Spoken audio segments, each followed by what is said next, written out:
I've worn a kilt. I wore a kilt for my brother's wedding and for my sister's wedding, and they were both disasters.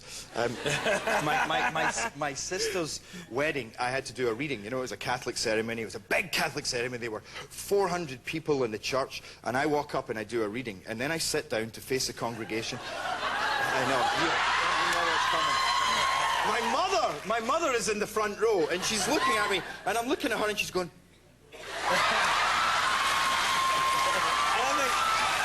Okay, I think she's telling me to pray.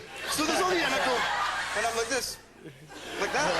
And as I'm sitting like this, it's just like, and then I suddenly look down and I go, you know. My brother's wedding, I was the best man, and I had to make a speech, and I was so nervous. And I go into the cubicle in the toilet, and I have my speech, and I'm sitting there in the cubicle, and I'm doing that, you know, I'm reading the speech, and I'm going, because I'm trying to be a comedian in this speech, and then I stand up. And I feel dripping on the back of my legs. And I'm like, oh no! And then I go to the dryer, and I'm on in 5 minutes, and my ass is showing to the world, and I'm using this dryer. And all these people are coming in going, you know, hey, you're on, and I go, I'll just be there in a second, I'm just right. So it's not really the Braveheart that you would imagine. No. Kids screaming. And I turned around to this woman and said, are those kids in distress? I don't know why I was so formal, but anyway, I walked over, and this kid came over screaming, saying, my friend, he's in the river. And I looked in, and he'd gone under the water. He came back up, went under, and so I dived out and possibly performed the worst exercise in life-saving. I mean, instead of being like that, you know, I was totally vertical, just swimming and trying to touch the bottom. And then I came out, and of course, conveniently, everybody had now noticed after the fact. So they were all crowded round, but I didn't know what to do, but a guy gave him the Heimlich manoeuvre, and then he was fine, and then I got an award for that, actually. Oh, that's right. Oh, that's right. They said, we'll come and get you, come and join the travelling carnival. So the next minute, like, within a day, I'm in Sacramento or Bakersfield or one of, you know.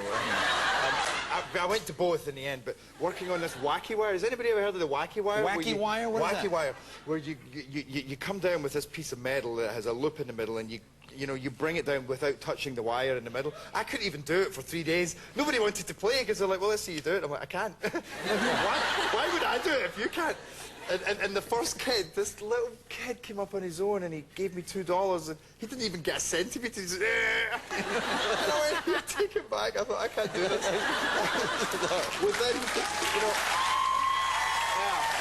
well, you might clap, but within a few days, I was taking money from every kid in the carnival. And I was like, I'll tell you what, sir, if you give me $20, I'll give you an extra couple of shots, and if you win, I'll give you your money back. I'm taking money off of everybody. You know. They live 5 miles away from Balchwydder, which is where Rob Roy McGregor is buried. Oh, yeah. Well, there. Yeah. People are just, yes! But yes! I like to watch. The amount of people that know your references is getting smaller and smaller. I mean, we did a moonlight flight to Canada, to Montreal, and then, so then, yo, baby! He went to Togoland, and he bought copper. He got malaria. He ended up in the hospital, and I was supposed to go and get injections and go down. Then his French-Canadian wife, I suppose it was my stepmother, said, nobody will make a fool of me. I am French, and I will go and show these people. And so she went down, and she was a connecting flight in Paris. She fell down the stairs, honestly, and she broke her ankle. She broke her ankle, and they took her on to Togoland, and she ended up in hospital with my father. And I had this penthouse in Toronto, and I have to say, I felt bad, but I had the time of my life. and I dressed up as a Viking, and I swear, a lot of my friends were insane, and the next minute I see 6 of them kicking the crap out of this guy on the floor, and the guy didn't belong. I had to drag him away. I take him outside, and remember, I have horns on, and hair, you know, like false hair and a helmet and furry boots, and I took him outside, and I'm holding him, saying, you can't come back in, mate. And he grabs me by the throat, and he's like, what are you saying? And he pulled me right next to his face. So I gave him the best Glasgow kiss. And he screamed at me, I'm going to get you, I'm going to get you. And by this point, I was really angry, and I'm like, well, remember the face, then! And then I had visions of him later on that night with all his friends in the car, and his friend going, so what did he look like, this guy? And he's like, right, well, he had horns coming out of his head. He's funny boots on. in fact. I've known him all my life. Yo. Well, the next day it was in the Scottish press, It was Gerard Butler is the next James Bond. He admitted it himself in a television interview yesterday. Now, they don't realise that then all these magazines picked it up and started saying that I was walking about saying I was the next James Bond. Yeah. I wasn't, really. You know, I'm not. But I'm going to walk... And then my mother called me up and she says, well, you're not doing yourself any favours because, you know, I said, what are you talking about? She said, well, you're touting yourself about as the next James Bond. And I said, what? And she said, you're in the paper wearing a tuxedo with a gun in your hand like this. I'm like, I never took a shot. So they put my head on somebody else's mind. I'm like this.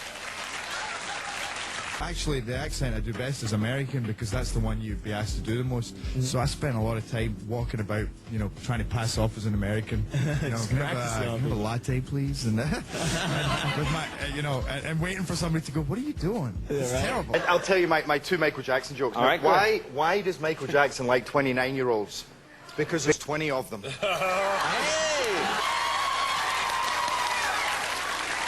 And, why are Michael Jackson's pants too tight? Because they're not his.